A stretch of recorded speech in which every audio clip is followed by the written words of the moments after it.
Thanks for joining this episode of the Number 86 lecture series, where we discuss basic principles and applications of corporate law along with landmark cases.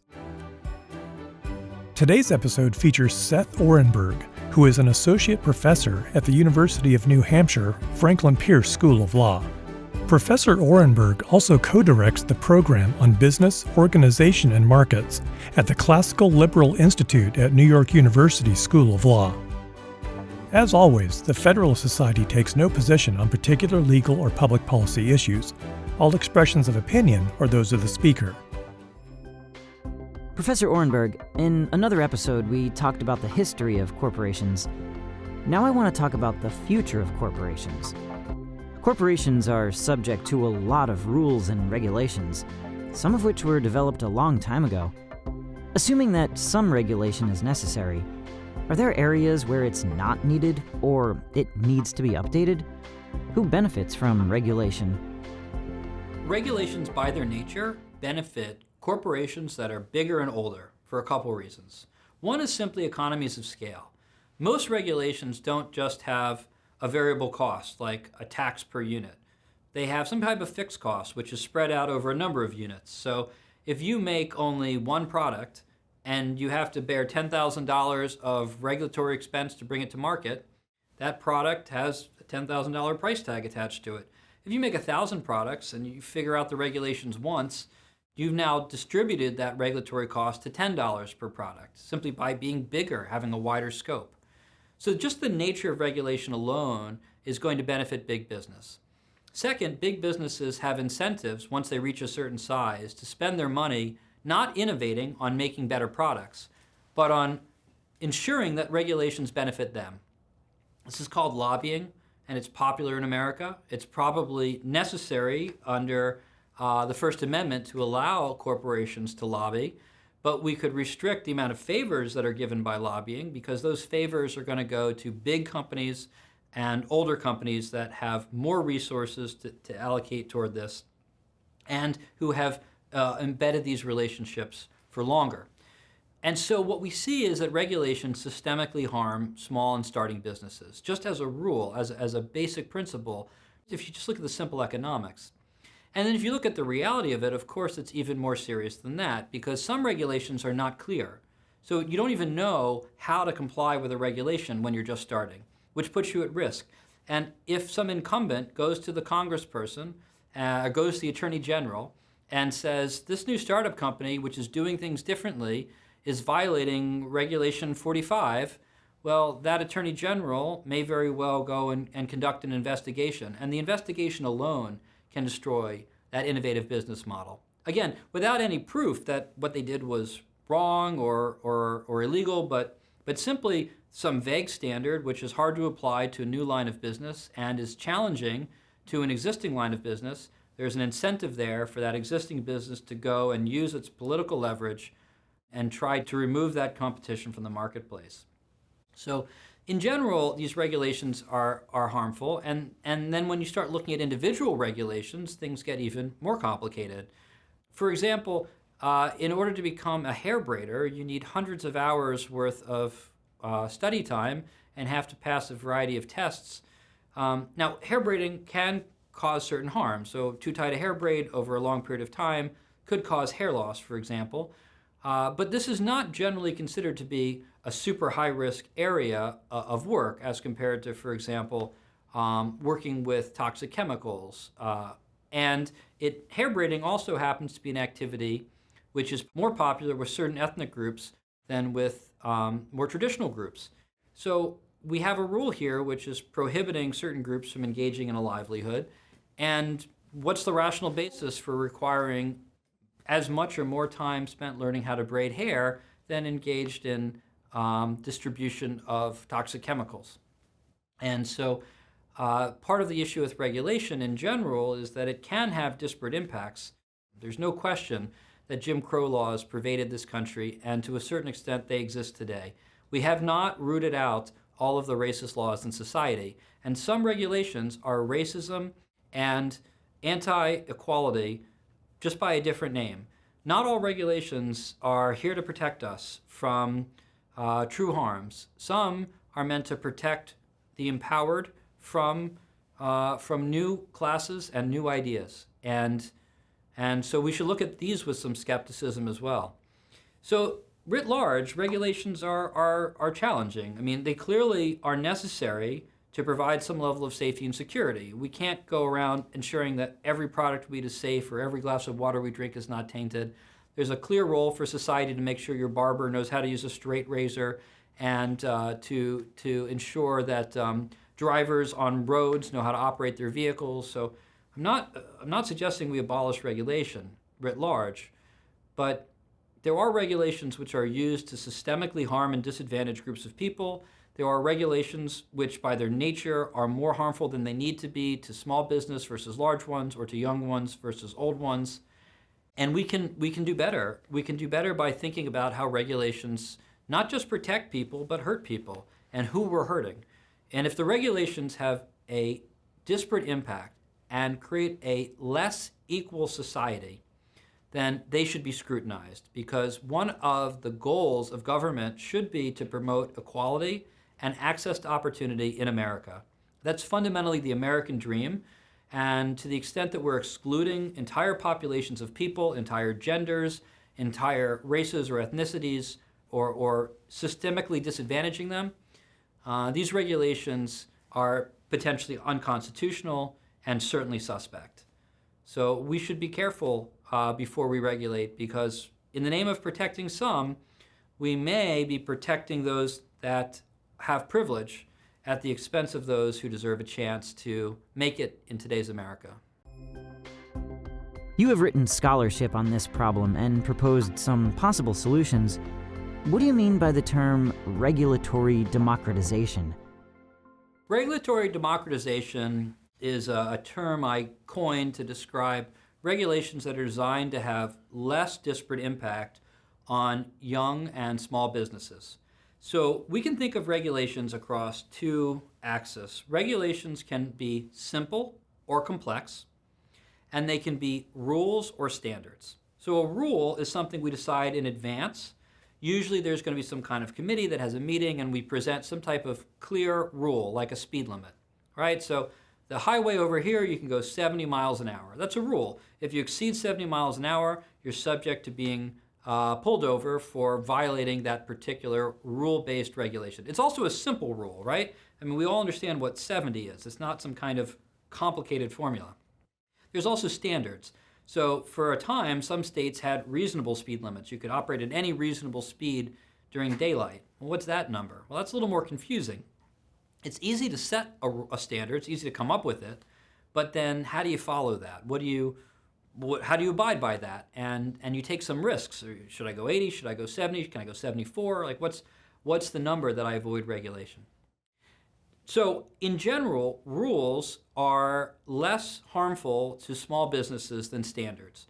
Because in order to get a standard right, you have to either go through the experience yourself and get slapped on the wrists, right, and take the risk of that penalty, which can ruin a company, or hire a high-priced lawyer who's going to work on figuring it out for you, or hire a lobbying group to make sure that the standard's decided in your favor. And all of those things are expensive. Whereas if there's a rule and everybody has to go 70, then you go 70. You can follow that rule. So regulatory democratization is thinking about things on this dimension, and a shift potentially from standards to rules in order to reduce legal hurdles to compliance. Right? The more vague the standard, the more expensive it is to understand if you're complying with it, and the better advantage the powerful, the wealthy, the incumbent, the large, the old will have over the upstart. On the dimension of simple and complex, as Richard Epstein argued, simple rules have a lot of advantages. In part, they're easier to understand for everyone, right, and simply less costly. But I'm adding a little bit to that conversation because even complex rules can be understood by everyone when they are computable. So there is a type of complexity which can be simplified. And this is the process of regulatory democratization. For example, TurboTax simplifies the tax code. The tax code is a set of rules. You make a set of choices, right? There are some standards that you might need an accountant for on the margins, so I'm not saying it's a perfect rule system, but it is complex. I mean, if you've seen it, it's volumes of information, more than any one person would keep in their mind at any one time, and more than a small business could probably afford to master. So you're, again, hiring an attorney or an accountant to create a ad hoc product for you, which is expensive. But TurboTax created this out-of-the-box solution where basically any small business owner can ensure tax compliance. So there are ways to make complex rules simple through the market system, if those rules are designed to be computable, if they can be programmed in some way, and if they can apply generally.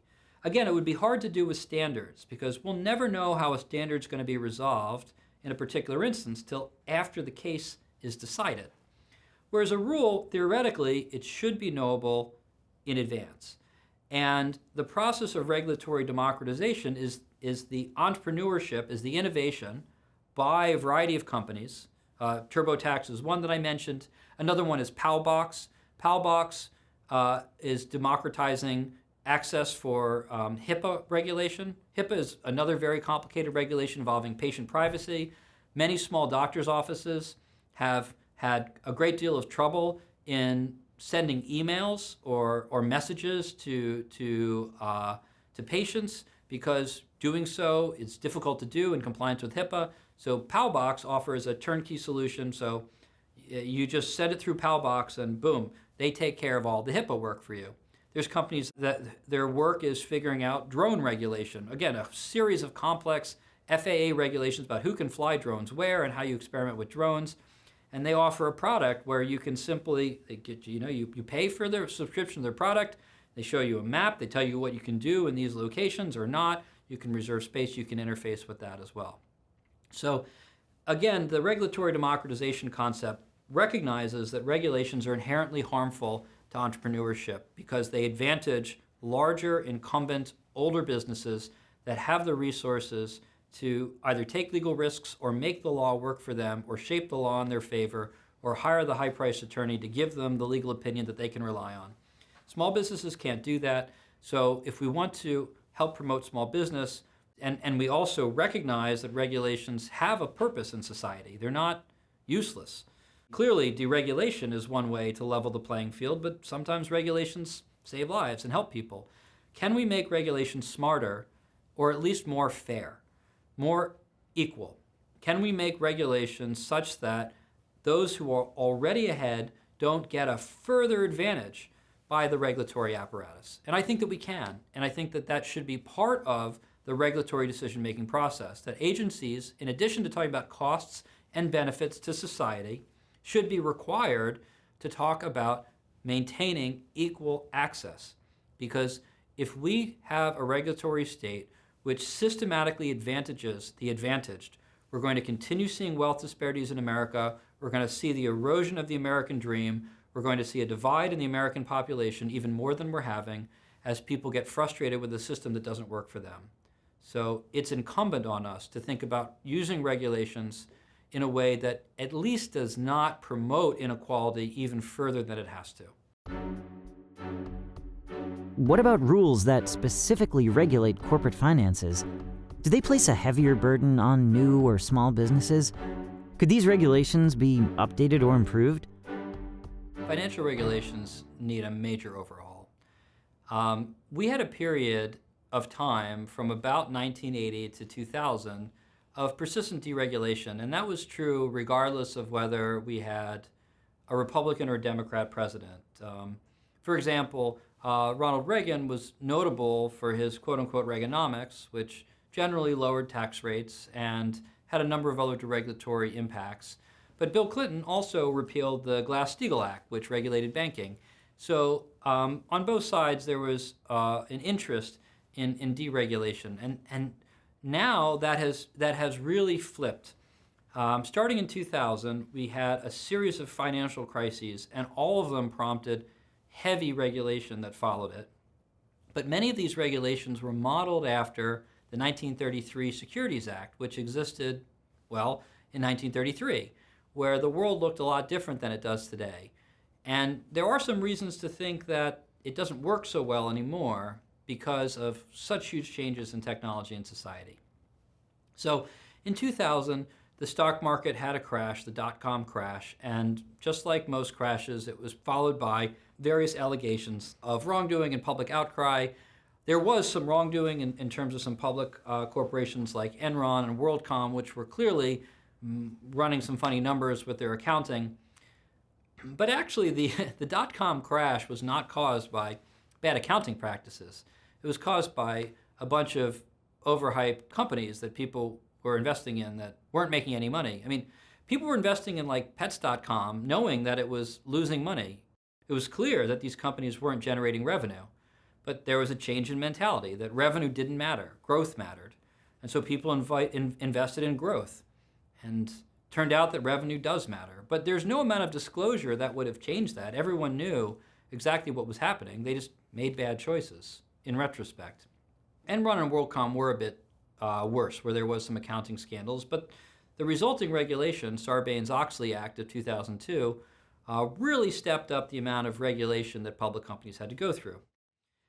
In 2007 to 2008, we had another financial crisis, so obviously Sarbanes-Oxley didn't prevent a crisis. In fact, the Great Recession of 7-8 was much worse than the dot-com crash. It was caused, at least in part, by some funky things called collateralized debt obligations and some machinations of investment banks that had created some synthetic products that were hard to understand. But there was a number of reasons for it to occur. And of course, it resulted in more regulation. In 2010, we had the Dodd-Frank Act, the Dodd-Frank Wall Street Reform Act. This was a sweeping regulation. I believe it was 360,000 words long, so it was massive. And at least by rumor, the politicians who enacted it had never read it because it's basically unreadable. But it layered on a huge amount of additional administrative bureaucracy to our existing set of regulations. And it particularly made it expensive to engage in banking. Well, anytime you make something expensive, you're going to change people's behavior toward it. So we saw afterwards a diminution of small banks and an actual increase in large banks, which is kind of ironic because if you remember 2010 and the Dodd-Frank Act, the whole conversation was about too big to fail. You know, we're going to get rid of too big to fail. We're going to make sure that companies aren't too big to fail. And now we have more big banks and fewer small ones, so it didn't work. At least it didn't do what it was supposed to do, and cost a lot of money, continues to cost a lot of money every year that we have it. And in part, again, it was based on this idea from the 1930s. And the idea was simply that, in the words of Justice Brandeis, sunlight is the best disinfectant, electric light the most efficient policeman. The idea was that if we require companies to make disclosures, they're going to be honest, people are going to see the truth, and no one is going to be able to perpetrate fraud. Okay, well, since then we've had Bernie Madoff, we've had the Fire Festival, we've had cryptocurrency, we've had all sorts of obvious frauds and scandals in the public eye.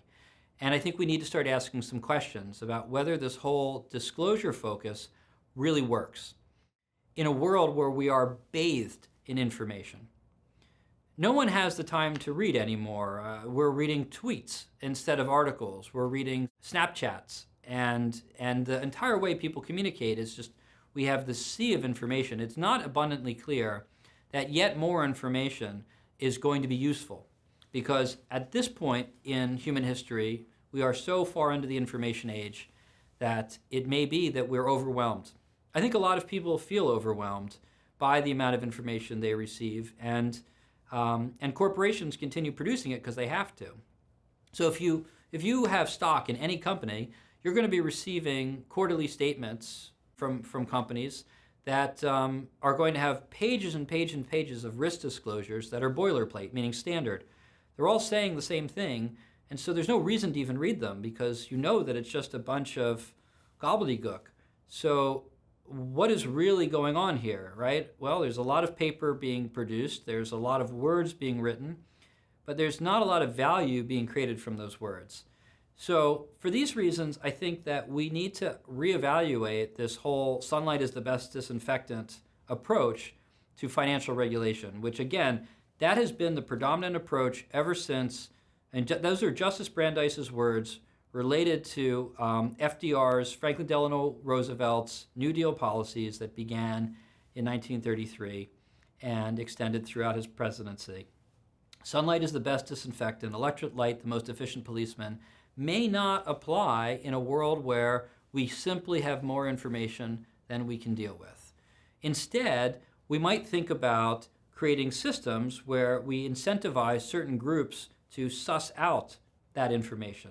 So a new approach might be, for example, leveraging the power of crowds who congregate in certain internet areas that we can call portals or platforms. So what does that look like? Well, there already are investment portals where, like AngelList, for example, or Manhattan Street Capital, where people can congregate and discuss potential investment opportunities. And these portals have some strong incentives to make sure those conversations are productive, not flame wars, that the results are profit as opposed to fraud, because their portal reputation's on the line. And so instead of requiring a certain standard amount of disclosure from all the companies that list on this, which results in a standard set of disclosures that, for the most part, all says the same thing, 70 common risk factors that every company needs to put in a report.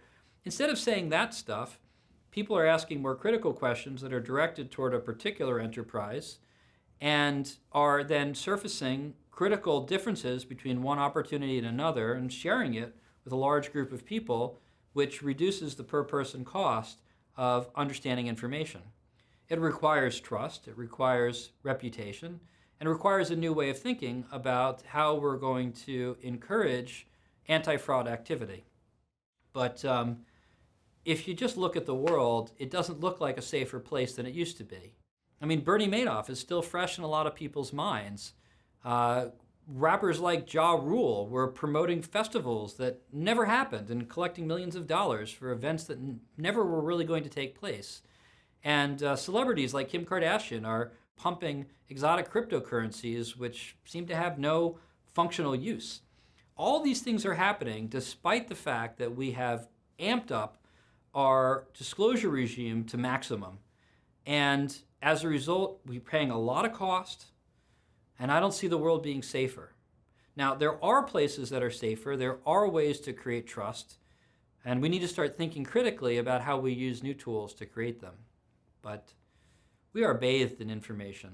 More information may not be the solution, so we should consider how else we can encourage the appropriate assimilation and production of information, sort of like stock analysts do, because otherwise we're likely to see more of the same, which is to say consolidation, larger and larger institutions that can afford to bear these costs, less and less choice, and small fraud slipping between the cracks. A lot of small fraud hurting a lot of small people is not the way toward a safer and brighter American future. So hopefully we can find new ways to suss out these things that don't involve, for example, the SEC expending its limited resources. They're simply not going to chase the little guy because it's not in their interest. So we need a new thinking that leverages our technology to do better. Let's talk about some rules that have been updated already and what sort of impact that's had. A lot of small businesses or startups rely on crowdfunding to get started. I've also seen the term regulation crowdfunding. Well, what does that mean? Regulation crowdfunding is Title III of the Jumpstart Our Business Startups Act of 2012, and it, like other regulations, was promulgated under a law. So the Congress got together and voted to have this Jobs Act of 2012, which ordered the SEC to create a set of rules, which they announced in May 2015, that allowed what's called crowdfunding, hence regulation crowdfunding or regulation CF. Now, crowdfunding has existed for some time in a number of other formats. So you have things like Kickstarter, where you can get a lot of people to invest in a project. You have Donors Choose, where you get a lot of people to contribute to a classroom and help teachers. But up until 2015, you couldn't fundraise for a corporation online by selling stock. You couldn't give people investment opportunities like this online, at least not to the general public, not directly into corporations. Crowdfunding changed that by allowing new companies, startup companies, to advertise on websites the ability to invest in them at a very early, nearly nascent stage.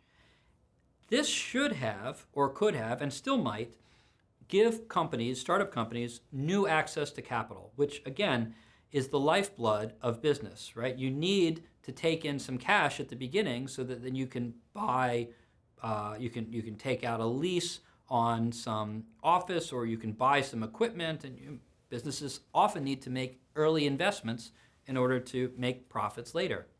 Where does that money come from? Well, if you're small, you don't have a lot of choices. You could ask your friends and family, but if they're poor, like you, they're not going to have money to give you. You could ask your local bank, but after Sarbanes-Oxley and the Dodd-Frank Act, banking has become more expensive, and small banks have closed, and large banks don't like to lend to small businesses. It's too risky and doesn't fit well in their business model. Plus, they're just less interested in community development. So if you can go to Silicon Valley, but if you're just trying to start a local business, those investors want to spend millions of dollars on ideas that will make billions, often in the tech space. So that leaves a lot of people out of the marketplace without options for raising money. Crowdfunding provides a new way for those people to access money. And it actually draws on the power of the internet to bring people together, which we've seen in the case of Facebook can be good or bad. I mean, Facebook can create echo chambers, but what we've seen so far in crowdfunding is that people look at it as a combination of investing and helping people like them. So we've seen a huge uptick in minority investment, in female investment. Women constitute about half of the US population, but until recently have received less than a tenth of venture capital fundraising. Why the disparity? Well, it's probably beyond the scope of today's conversation to really get into the sociology of why, but I can tell you that empirically, crowdfunding is a better place for women and minorities to raise money, statistically. Maybe this is because there are other people like them who are on the internet looking to help people like them. It's a sociological effect called homophily, activist choice homophily, in the case of disadvantaged people helping each other. In any event, it seems to be happening. And that's a powerful step towards equality in American society. But regulation crowdfunding didn't go far enough. It only allowed companies to raise $1 million.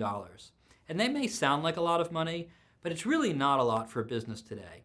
$1 million in today's money is not necessarily enough for a business to grow large enough to be interesting for venture capital, mergers and acquisitions, IPO, et cetera, the big successes. And I think what we want to see in society is more women and minorities experiencing big economic successes through entrepreneurship.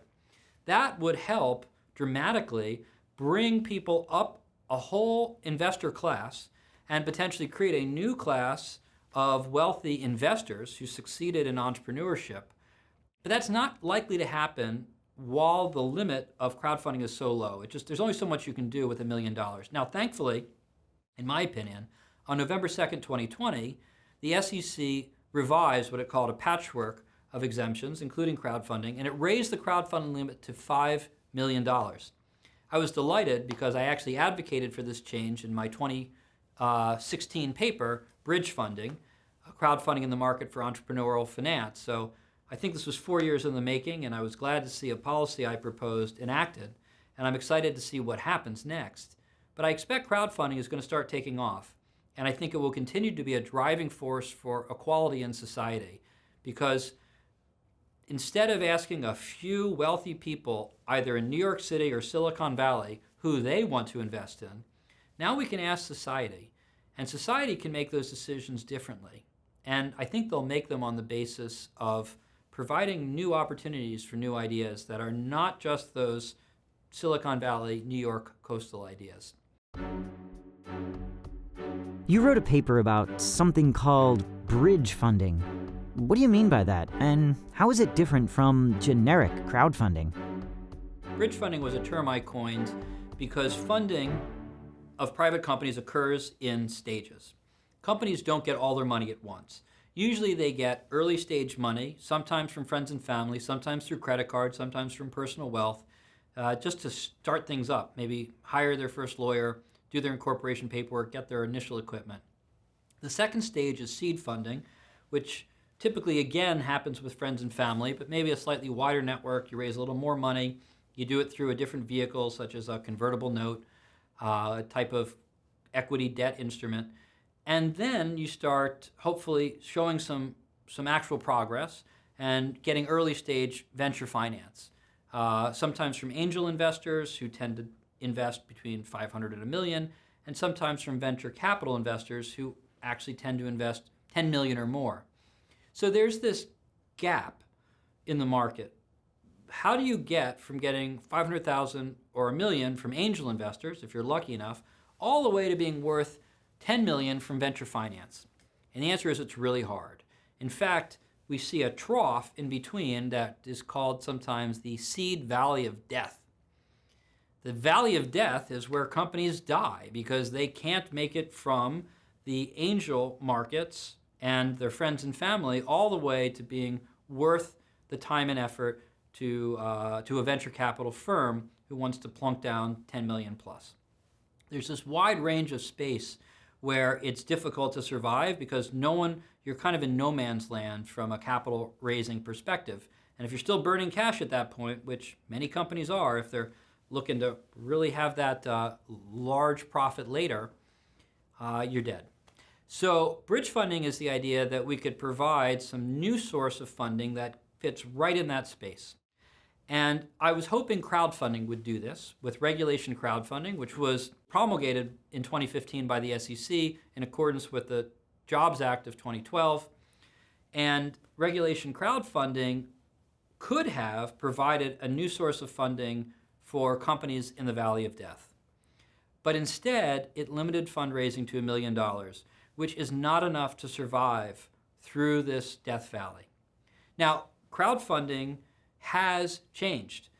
In that paper, Bridge Funding, I advocated that the limit for crowdfunding be raised from $1 to $5 million so that it could play a key role in giving companies that middle of the valley boost so that they got their drink of water, right? They got sated and could survive onto the venture investment stage. So I'm really pleased to see that the SEC enacted this, and that limit has been raised to $5 million. And I'm hoping now crowdfunding is a source of this bridge funding. It could bridge between friends and family who you're limited to a certain amount, especially if you don't happen to come from a wealthy family. That could be a very limited amount. You need some way to bridge from that all the way to flying to Silicon Valley and asking venture finance for 10 million plus. And crowdfunding at $5 million could be exactly that bridge to provide funding for entrepreneurs to get through the seed valley of death. In your scholarship, you've also referred to hyperfunding. Is that also a separate category? Hyperfunding is a term I use to describe Elon Musk's tactics, which are becoming more popular, which is effectively a ostensible pre-sale that's used to finance major operations. See, the securities laws, basically since their inception, only pertain to investment contracts. Now, how that's defined is based on a case called Howey. There's a 4-part test. I won't bore you with the details. I'll simply tell you that pre-sales generally are not regarded as investment contracts. They're sales. They're regulated as the same way that a sale would be.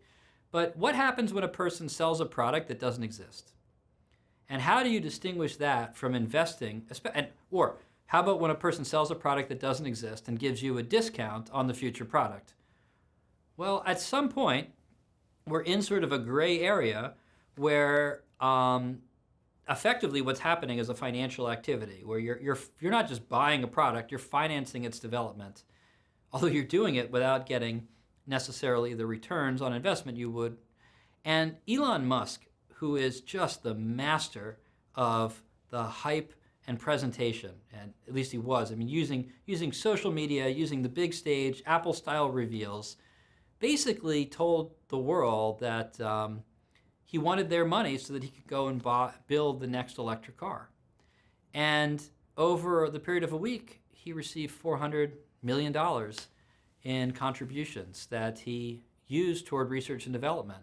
And it took years from there to build the car. It may never have come out. It's not clear what would have happened if Tesla failed in the meantime. Of course it didn't, and we can't, we can't have a natural experiment on this, thankfully. At least the money wasn't lost.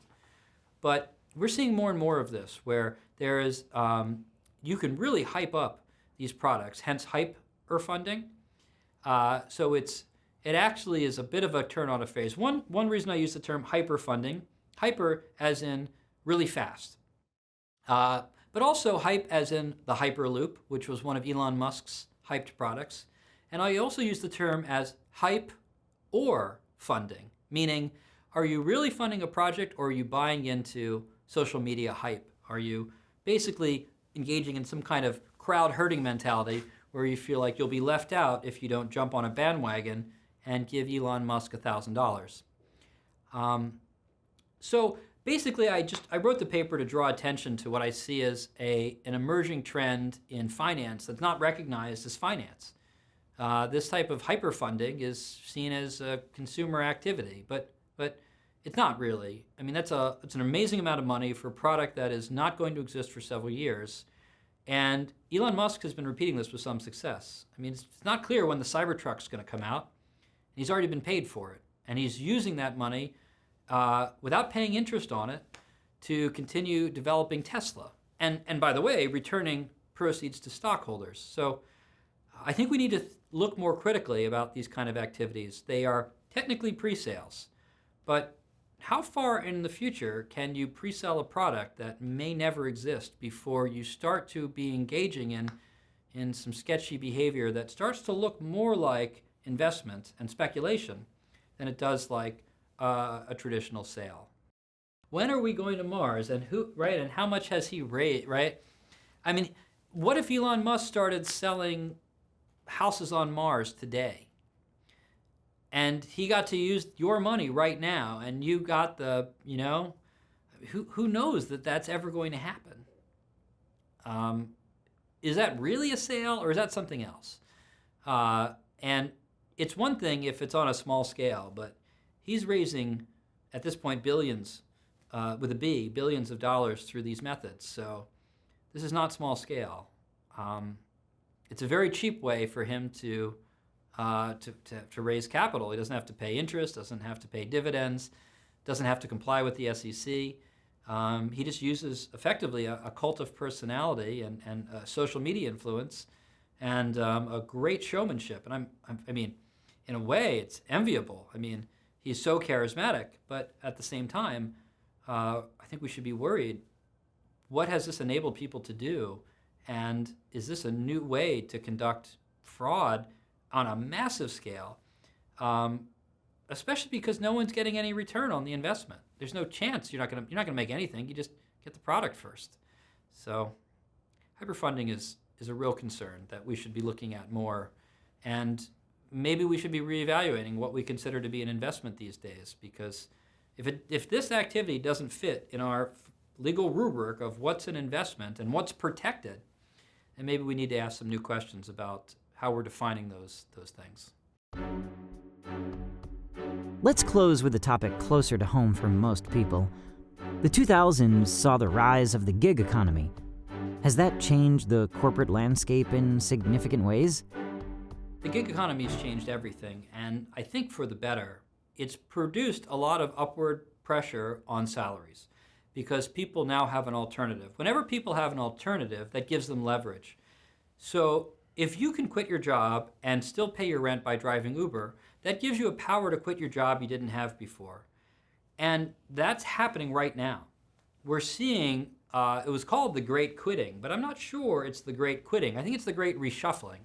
A lot of people are leaving corporate jobs to go and work for themselves, and some of them are using the gig economy, Uber, Lyft, DoorDash, whatever, as a bit of a personal safety net, not kind of your traditional social safety net, right? Because they're not collecting from the government. They're actually doing some work in the interim while they redefine their professional ambitions.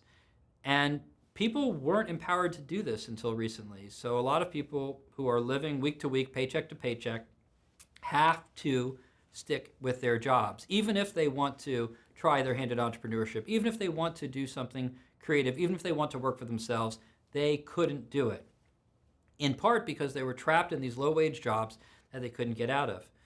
And as a result of COVID and of the gig economy, which put a huge amount of pressure on businesses to employ people, we have seen wage rates skyrocket, even without major legislation. I mean, I live in a state that has a minimum wage of, I believe it's $7 or so. But everywhere, every single grocery store in my area is advertising $15 starting wage for cashiers plus an $1,000 signing bonus, because they need to do something to lure people away from other opportunities. Remember, nobody has to drive an Uber. No one's saying you have to drive an Uber. It's just that it's a choice. And if you find it profitable, you can do it. Or if you enjoy it, you can do it. And the gig economy is then putting all this pressure on traditional businesses to try to create better working environments, better wages, giving people more of what they want.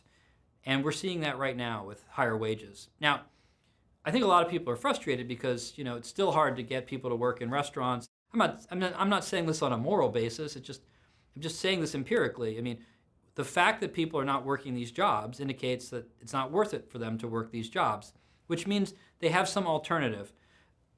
Unfortunately, in my opinion, President Biden has also given the alternative of doing nothing at all.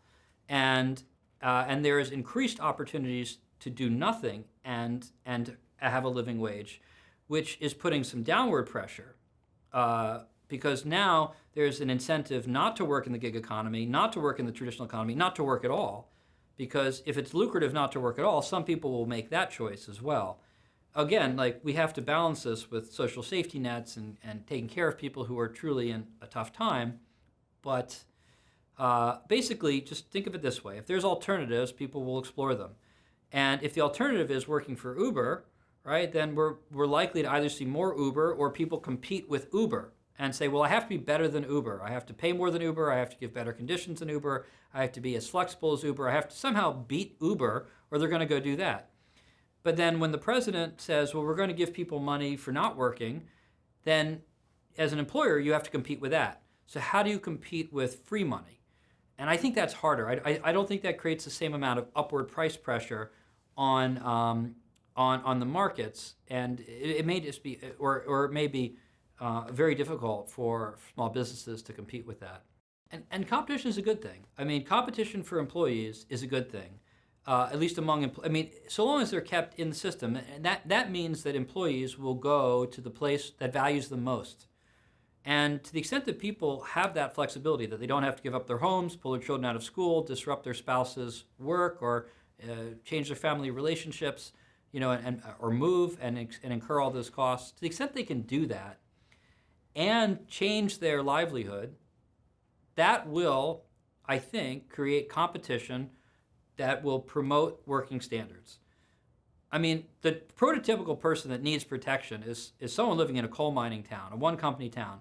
That person needs protection because they don't have any options. You either work for the coal mine or you starve. And that gives the coal mine an incredible amount of power over that person, and the coal mine can set wages at basically starvation rates, which is why there's a need for unions in industries like this. But once you start allowing and enabling people to work from anywhere, to have jobs on the internet, you can learn computer programming in a few weeks and do it from the coal mine town. Right now you have alternatives, and that produces some countervailing pressure where you could start to say, no, I'm not going to work in the coal mine for $7.50 an hour. I'm going to stay home and do computer coding for $14 an hour, or I'm going to drive an Uber for $18 an hour, or the more options that you have, that should.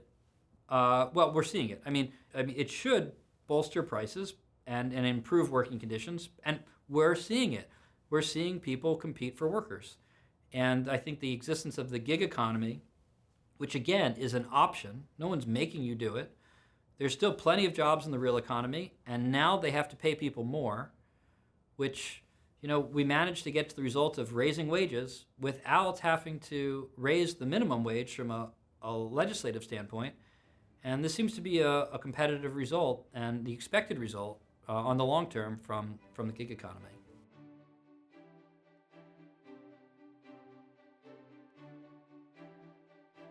Thank you for listening to this episode of the number 86 lecture series on corporate law. The spirit of debate of our founding fathers animates all of the number 86 content, encouraging discussion and critical reflection relative to how each subject is widely understood and taught in law schools and among law students. Subscribe to the number 86 lecture series on your favorite podcast platform to have each episode delivered the moment it's released. You can also go to number86.fedsoc.org for lectures and videos on federalism, contracts, jurisprudence, and more. Thanks for listening. See you in class.